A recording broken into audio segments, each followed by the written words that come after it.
A story that's good for you. It recognizes the people volunteering their time to help others in honor of the victims of 9/11.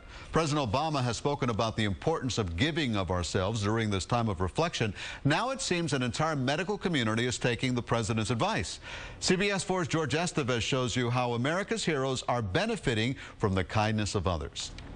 The wounds of war can reach far beyond physical injuries received here on the battlefield. They are often conditions hidden deep within the minds of the men and women who risk their lives. What we saw in the military is very difficult and not something that most people can live with. This retired service member, whose identity we're concealing, carried his own wounds. A medic in the Navy, he witnessed tragedy we only hear about. The front of my head hurt so much that I'd pass out for a few seconds. The brain tremors, or whatever you want to call it, became too strong, so I was really not in control of myself. Eventually, he told me he retired and is currently in treatment with Dr. Dan Bober out of Hollywood. Service members have very unique needs because of things that they're exposed to in the battlefield.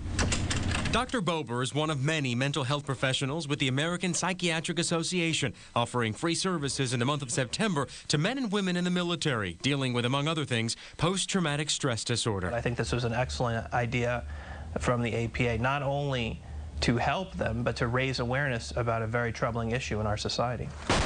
So troubling, in fact, service members' suicides are now tracked by the military. There have been 1,100 deaths since the wars in Iraq and Afghanistan began.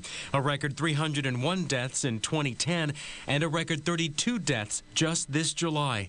A sad reality for the men and women who give so much of themselves and can truly benefit from anyone willing to lend a hand. I think it's improved my life, which I wouldn't have done without my doctor. Glad to hear it's helping. And if you know someone who has served in the military and can really benefit from professional help, go to cbsmiami.com and we will link them up with a doctor who, like Dr. Dan Bober from our story, is working with the American Psychiatric Association.